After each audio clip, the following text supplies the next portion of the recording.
Great. Welcome everyone to Space Apps Melbourne.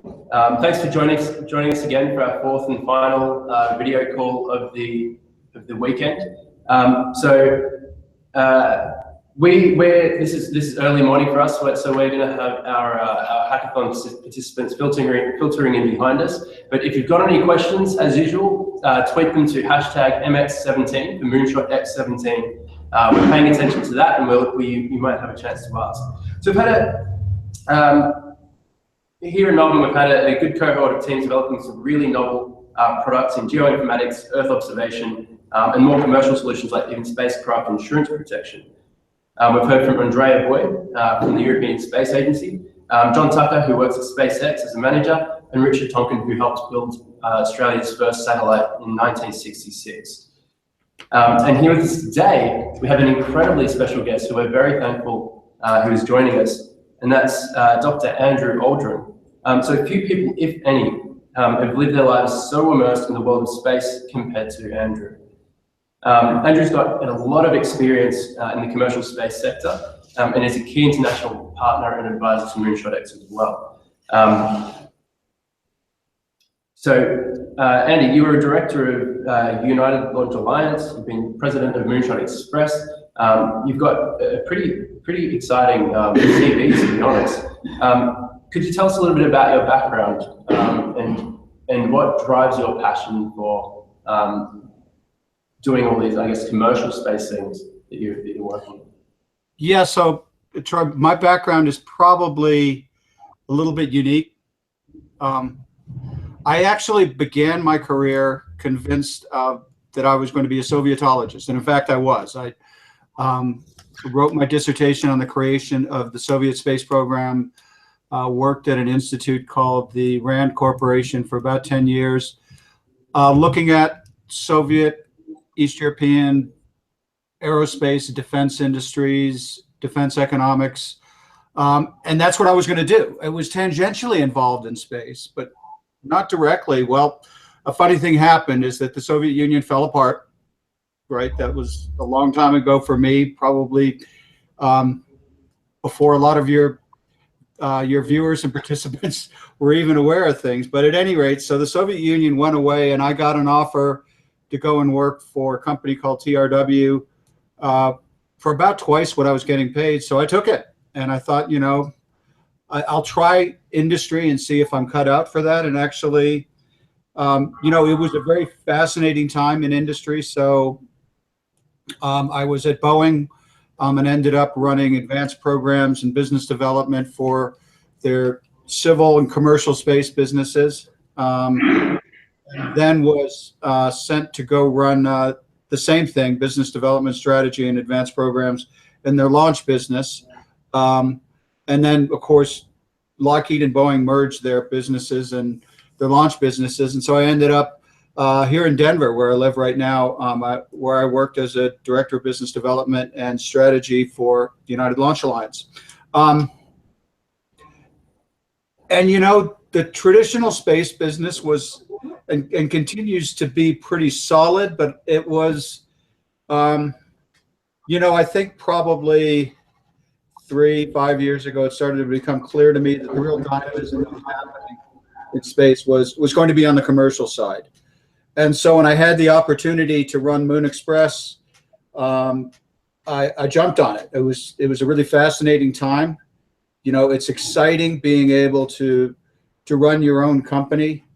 And while I was there, we did some pretty cool things. We actually captured one of the Google Lunar X Prize interim prizes, right? The big prize is getting to the moon, but they offered $1 million for testing a lunar lander, which we successfully did, and also did an imaging test for them.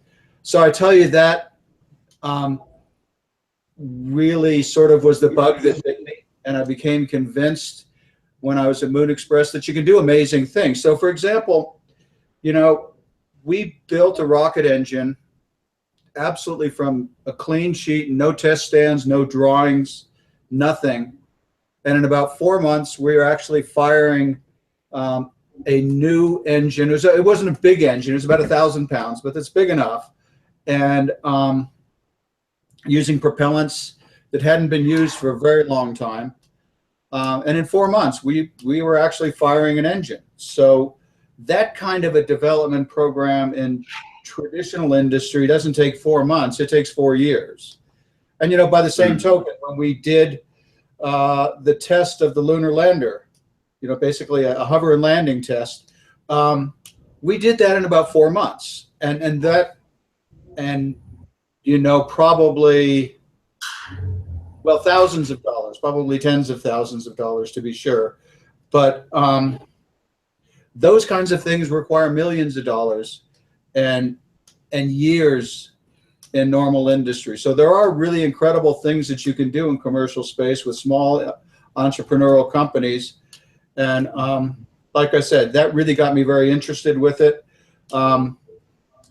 I left Moon Express, and then I actually at that point was kind of ready to think about doing some consulting work, and maybe getting another launch company started or something like that, or maybe just retiring. But I got the opportunity to create a program at Florida Tech to train the next generation of entrepreneurs and leaders in the commercial space industry. And so ultimately, we made a proposal to the International Space University. We were recently selected by them.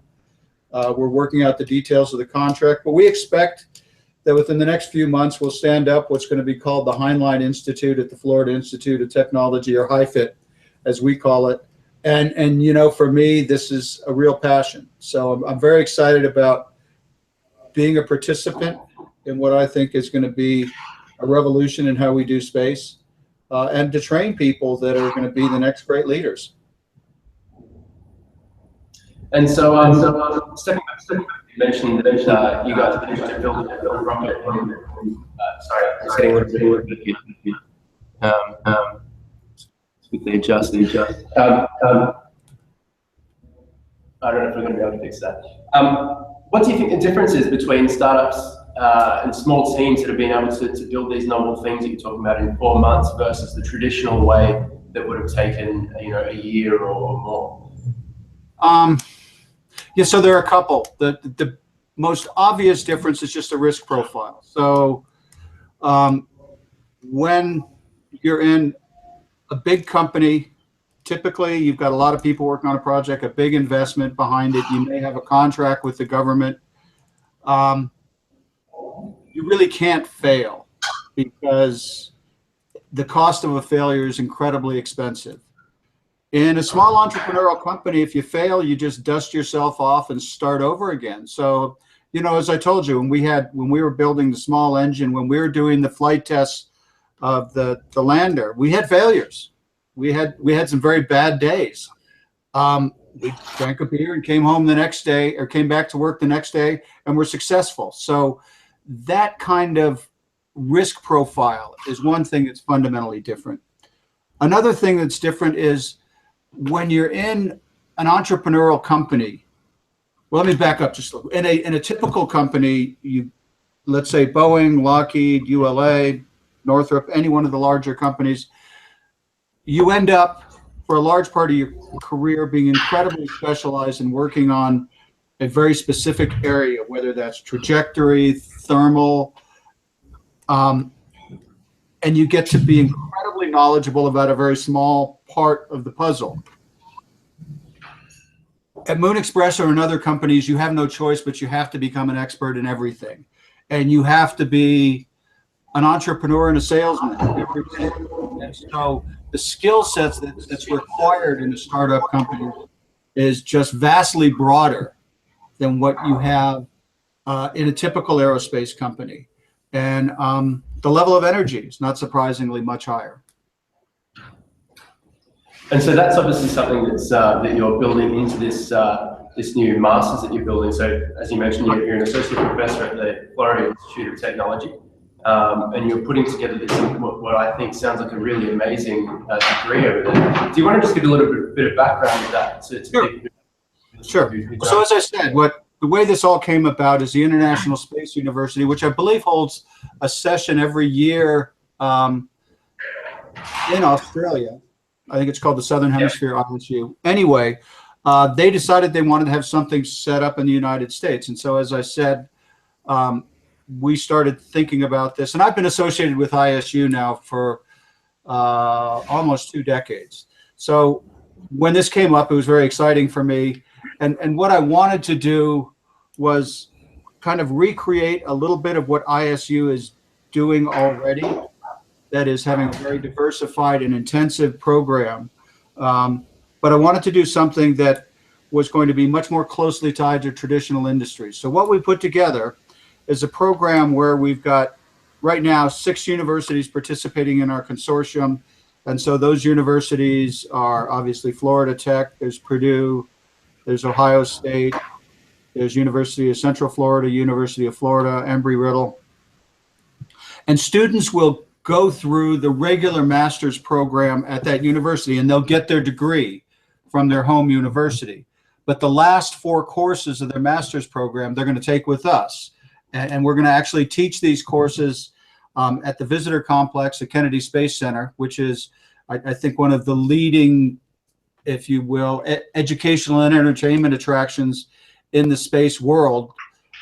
They've got the Space Shuttle Atlantis. They've got some incredible facilities. In fact, they're just finishing an educational facility that's actually going to be a Mars base with virtual reality built into it. And so the whole educational facility where you're going to take your classes is literally going to be on a Mars base with all kinds of visualization systems that we're going to use. So you'll come to Florida for what's actually a certificate program. It'll be your last 4 courses of your master's degree. And the keystone course, the real foundation of it, is what we call Excellence in Space Entrepreneurship. And there we're going to have students coming together from various disciplines, because we'll have students that are coming from business programs, from engineering programs. Purdue is even sending students from their education program. So you can have students from different disciplines, from different parts of the country. We hope to expand our footprint maybe internationally. And they're going to come together in teams, and they're going to develop their own business. And what will come out of this then is not just going to be the best trained students, I think, in the world, but we're going to have incredible projects that are going to come out. And at the end of the whole thing, and after you finish your coursework, you do your business plan, you're actually going to present it to venture capitalists and the Space Angels Network that will evaluate business, and if they think it's worth investing in, they'll give you money. Some of the projects may not be quite ready for investment, but we do have an incubator system. We're a real world-class incubator system set up with University of Central Florida to help you kind of refine your business plan and build your customer base, and so you can get investment. So that's the sort of keystone course. In addition to that, there's going to be 3 other courses in basic technology and systems that are flying today, in policy and law, and then sort of a survey of commercial space programs. All of these courses, though, are not going to be taught by people like me sitting there giving these lectures. Every one of these courses is going to be orchestrated by the instructor to bring in people from around the world who come to Florida for various reasons, to teach various segments of it. So, for example, in the commercial space programs course, we're going to have people actually presenting their business plan in a structured format from the most interesting startup companies, some of the programs within major. You know, entrepreneurship isn't something which is exclusive to startups. There's a lot of entrepreneurship that needs to happen and is happening, you know, in places like Lockheed and Boeing and ULA as well. So, you know, we're trying to train people to be entrepreneurs within big companies, and the learning is going to be by doing things and having real experiences with real people doing real things, but it's going to be structured in an academic way so that you're going to be getting real credit from accredited universities, from major universities. It's just, to me, I'm really excited about it. And every time I talk to somebody, I get more excited because they get pretty excited as well. So the first semester we will teach, the first summer session will be the summer of 2018. So we're looking for students that are going to be coming into their master's degrees let's say in the fall of 17, and building their program so it can incorporate these 4 courses into it. And they're going to come out of this as, I think, the best trained leaders of the future of the global commercial space programs. See, to me, that just sounds really just magical. I mean, we're trying to do something very similar here this weekend, squished into 2 days. So that just sounds incredibly exciting to me. You touched on a couple of things like, augmented reality and virtual reality and things like that.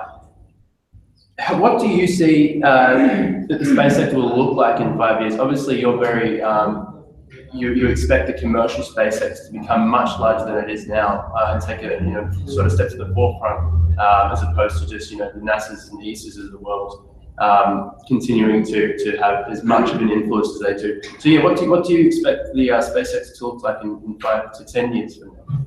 What do I expect SpaceX to look like? Yeah, as an individual company. Boy, the range of outcomes is literally astronomical. Let me start by just saying something, a more general statement about commercial space. I believe that commercial space can be transformational in the next decade. I don't believe by any stretch of the imagination it's a foregone conclusion. Other old people like me remember, 20 years ago almost, the end of the 1990s, we had a similar sort of revolution, right? We had Teledesic, we had ICO, we had Celestri, we had Iridium, Globalstar.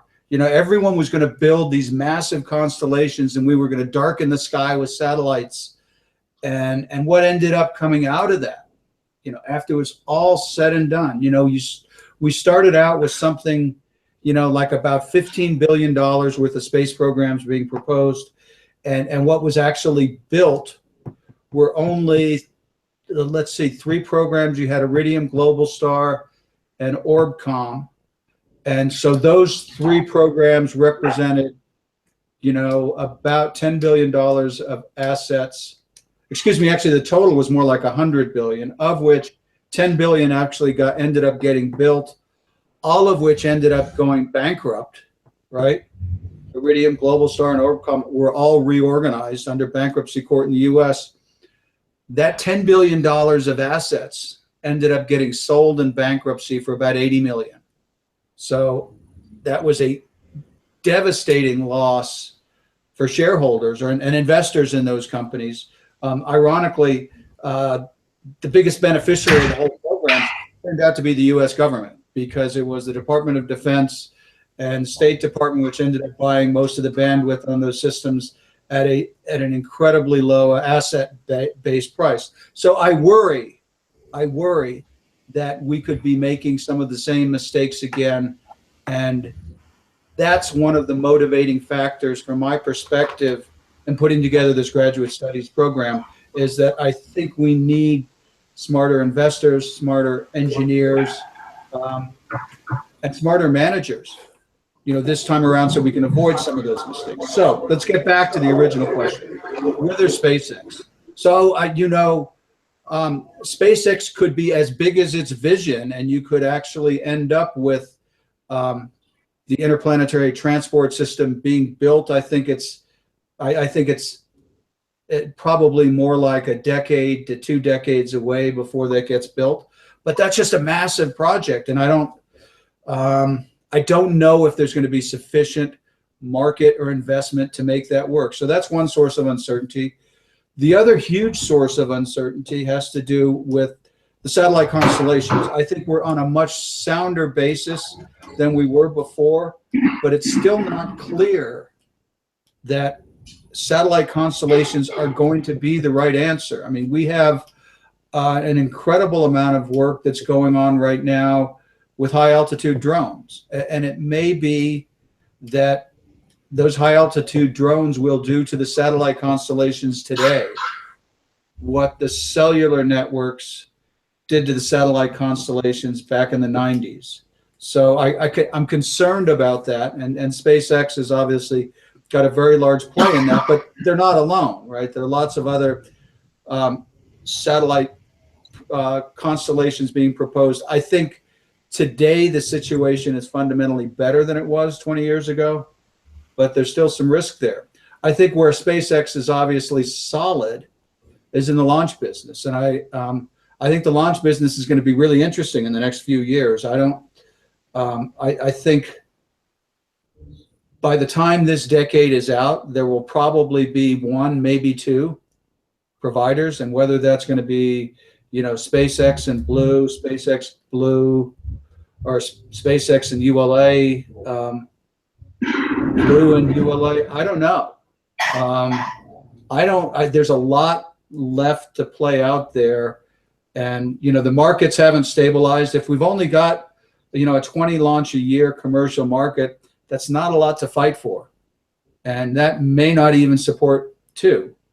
I think the question of reusability is going to be a huge, it's still a question right now. Does reusability make business sense, right? So in order for SpaceX to increase its profits through reusability, it has to do one of two things. It either has to increase the number of flights, which I think is their strategy, but they've got to get to 20 or 30 flights a year, which is a challenge, or they've got to reduce headcount. One of those two things has to happen in order for them to increase their profits.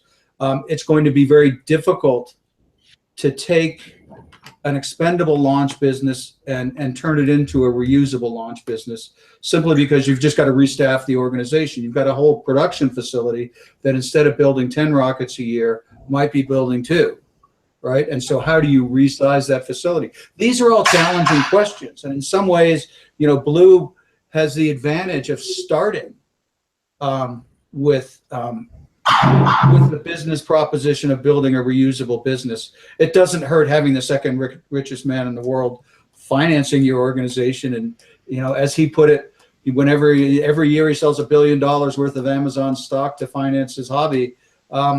So I don't know. It's going to be interesting. It is going to be interesting to see what happens in this business, in the launch business, the whole business. If there's any message I have is, don't assume that all this stuff is going to work, right? That it's going to take a lot of hard work. It's going to take a lot of smart people making the right decisions to make this work. I guess a large part of what companies like SpaceX rely on as well is the development of entirely new supply chains. So we were having a chat with John Tucker, who's manager of SpaceX, yesterday. We were talking about SpaceX have a plan to be launching lots and lots of these rockets all the time, and currently, for example, the launch pads can't handle that number of rockets. So we need to have entirely new, revised new infrastructure to support that. When you add that into the equation as well, where you've got these, I guess, speculative outcomes at the end of, so SpaceX is developing rockets because they want to get to Mars and all this sort of stuff. It's not just one company that we're talking about that may not work, but an entire new supply chain. Do you have any thoughts on that as well? So if there was a whole ecosystem that was developed to support this idea, whether it's getting us to Mars or not, and something that doesn't work, what are your thoughts on that? So that's a really, really good point, and no one is really talking very much about the entire ecosystem. I mean, we're all kind of assuming that the SpaceX vertical integration model can be extended everywhere, and that's probably not going to work. So we do have to start thinking about, not so much who the engine providers are, because I think there are a fair number of really innovative people out there looking at the propulsion problem. There are a lot fewer, let's just say, looking at problems like how do you do the avionics, right? How do you do, one of the issues that kills everybody in the launch business and in the spacecraft business in general, because I actually, for a brief time, worked in a company that was involved in the electronics business in space, are actually connectors. Connectors end up being one of the largest sources of flaws and production delays that we have. So, are you going to get a connector provider that's going to be capable of meeting the demands, for flexibility, for price, for tempo that you're going to have coming out of the businesses, of tomorrow that can support, let's just say, very small satellite, let's call them CubeSat type satellites. Is there an infrastructure to support, literally thousands of those things getting built a year? It's a good question. And I don't know of anyone that's really thinking about that seriously. I don't know of people in those industries really thinking about how to retool their industry to make it work. Because, one of the problems we face in the space world is that we are such a small part of the marketplace for, let's just say, I don't know, electrical parts, aluminum, that the major providers aren't so interested in working to the specific needs you have of spacecraft. So what may happen is that you'll see an increased emphasis on just flying COTS equipment, and that will essentially leave behind the whole infrastructure, specialized equipment that's used on spacecraft. And that in itself will present some interesting challenges. I mean, you'll see failure rates going up. And there, to be sure, are lots of spacecraft being built primarily with commercial off-the-shelf equipment. So that may be the direction it takes. Yeah, it's an interesting thing. We put together this concept of spacecraft verticalization, having different commercial off-the-shelf subsystems, and even firmware and operating systems on top that might emerge and moving into the future, making building spacecraft more like building a gaming PC almost. I think it's going to be quite interesting. It is. We've got a question here. Yeah, sorry, please. you go. I was just going to say, it's going to be interesting, and there's a spacecraft still is not going to be a gaming console. I mean, it's still flying in an environment which is incredibly hostile, and so you're still going to have to do a lot of smart work to essentially certify that those components are going to work in space. And what we can't afford to have is, let's just say, let's look at constellations and say you start to get large constellations that are out there that may be flying commercial parts exclusively and may start looking at failure rates. Well, when you have a failed satellite, now you've got an orbital debris problem, because if that satellite is completely dead, I don't care what kind of a fail-safe system it has. If it's dead, it's a piece of orbital debris out there. And so I think the space community writ large is going to struggle with that. If we start seeing high failure rates in the constellations, that's going to be a real problem. So it's something to pay attention to. Yeah. So I've got a question on Twitter here, and I might add a little bit extra to it as well. So it's from Rachel Imam, and she asks, through the next generation of space entrepreneurs, what would you like to see achieved in the space industry during your lifetime? And I might add to that as well, do you have any advice? So we've spoken a little bit about things that we might need to consider as investors or as entrepreneurs. Do you have any advice for anyone considering getting into the commercial space game? So what would I like to see? Yeah, so if I think there's one thing that's realistic, and maybe there are two things that I think are potentially game-changing. One is commercially provided propellants off of the moon. I think that that is something that could fundamentally change the way we do space in ways that even reusability of launch vehicles won't. I think, I spent a decade in the launch business, and I've become sort of convinced that the way to solve the problem of launching off of the Earth is to launch off of the moon. So that's something I would really look to see happen. I think if there was another, and these aren't just technology breakthroughs, these are business breakthroughs.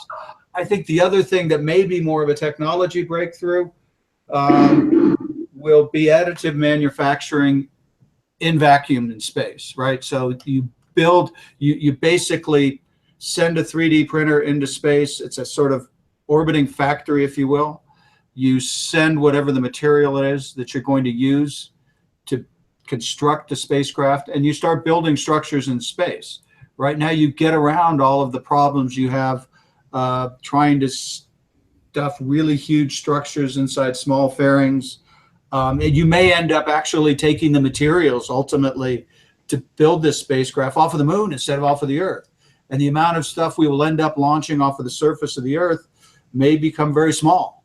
Just the really sophisticated electronics. But the structures, most of the mass, may come off of the moon. It may be launched in boxes, of powder that you're going to build into structures. So I think, if that's an area where I think it's particularly interesting and fascinating, that's an area I'm really going to kind of keep my eyes on. In terms of, I guess your question was advice to participants and investors. Yeah. So I think my advice is remember that space is hard. It's hard as a business. It's hard as a technology. And don't assume that there's easy money to be made. I mean, there are people that are going to make easy money and be in the right place at the right time. But I don't think space is going to be like the internet, where lots and lots of people are going to make lots and lots of money. The old adage is, the best way to become a space millionaire is to start out as a space billionaire, right? So I said the best way to become a space millionaire is to start out as a space billionaire. The commercial space to date has suffered more failures than it has successes. So I think the point is to investors and participants, pick your opportunities very, very carefully, understand the real markets that are out there, understand the customers, and above all else, there is no magic in space. It's engineering, it's sound business. And if you keep your eye on those things, you may not make as much money as somebody in real estate, but you're going to have a lot more fun, and you're going to have, I think, a much more meaningful life. Most of us are involved in space because we love what we're doing to transform humanity, not because we just think we want to make a lot of money. Fantastic. I've just got a couple more questions.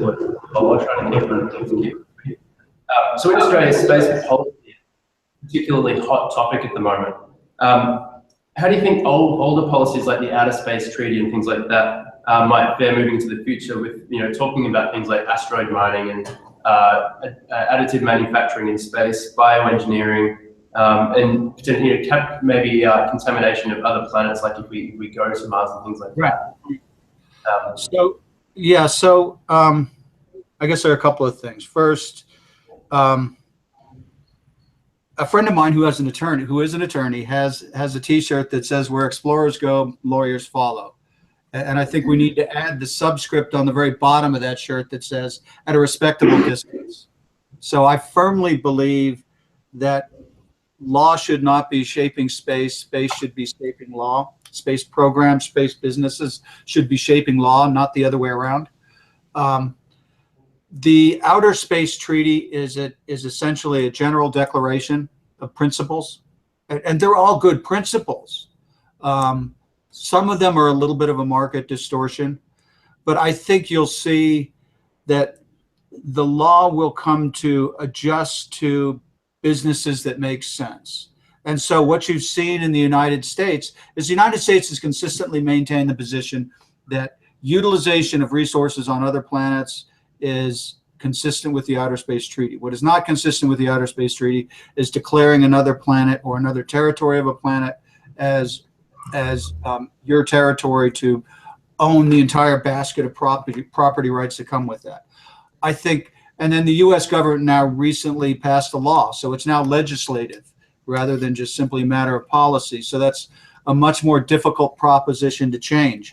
So I think you will see other nations sort of fall in line with that, but nobody's really going to do anything until somebody demonstrates that there's really a business to be had through utilization of resources. So again, I get back to the notion of lunar-based propellants, right? And I don't think, I think that legal regimes will enable that and they will support it. I don't think they're really standing in the way at this point. Great. So I've got one final question before I let you get back to your day. In Australia, we actually did quite a lot as participants in the space race in the 60s and 70s, and then we dropped out of it entirely. We're just starting to have a conversation about getting back into it now. So do you have any advice for nations that are just starting to develop a little bit of a space ability currently, given all of this commercialization and yeah? So my advice is to nations that have, I think, well-developed technical bases, great educational systems, a strong overall national innovation system like Australia. The seduction that you have to be careful about is to do everything and to create a program that includes launch sites, launch vehicles, satellites, ground systems and communication satellites and Earth observation satellites. It's extraordinarily expensive to try and do all of those things. I think in many ways what you need to do is pick and choose what the most important marketplaces are to accomplish your goals. And so I think one example still I think it holds is of a country which really seems to get it, and they've pursued some market areas and actually created world-class expertise and have contributed to global programs in a very serious way, is Canada. They looked at in-space robotics, which continue to be a very important area, and I think McDonald Detweiler really has been the leader in in-space robotics for a long time, and radar Earth observation. And it's sort of less clear that they have a leading position, but they focused on things that they could do well. And I think it's very important for Australia to find those niches which are going to accomplish national goals that are important. So I'll give you another example, which the United Arab Emirates. So they recently they started a satellite building program, and they're making reasonably good progress. They've got a mission called Hope, send a spacecraft to orbit Mars, which will be a celebration of the 20th anniversary, of the formation of the Emirates. But the goal behind, and they've recently announced that they're going to put a city on Mars in 100 years. Okay, that sounds kind of crazy. But if you go back to what the goals of the nation are, they are to use space to inspire the next generation of students to pursue education, mathematics, science, technology, and all that good stuff in education. And so you're using space for it becomes a vehicle for advancing education. That's great. But whatever you're going to do, figure out what you're going to do as a nation. And then you've got to build a very focused and complete policy to do it. And so, you know, we've had a conversation a little bit earlier today about some of the policy aspects in Australia. And I think, you know, a lot of these, the policy is going to have to be focused on whatever it is that your nation chooses to specialize in. And I would submit that right now, with the kind of the opportunities that are being created in commercial space, with the relatively open movement of capital and even technology, because I think you really can work within arms control or technology transfer regimes and still build a reasonable space program. The opportunities that are being presented by commercial space today would require, I think, very different policies than a nation that was pursuing a government-dominated program. So as Australia is generating its next generation of space policy, if you will, you need to be very careful to build a policy which is going to encourage industries to come to Australia. I mean, it's going to become a competitive environment, a competitive regulatory environment. And capital is going to go to the nations that have the expertise and the regulatory framework, and I think a certain amount of financial support from the government. They are going to be the countries that are going to be most successful at getting into this business.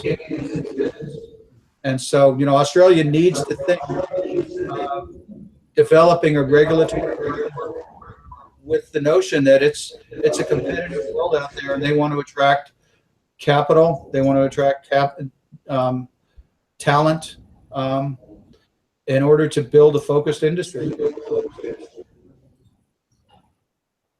Andy, thank you so much. It's been fantastic having you here with us here at SpaceX Melbourne. I'm really looking forward to having a chat with you again. Thank you so much for your time. It's been a pleasure as always. Okay. Thank you very much, Troy. I look forward to talking more. All right. Talk again soon. Bye. Great night. Good night.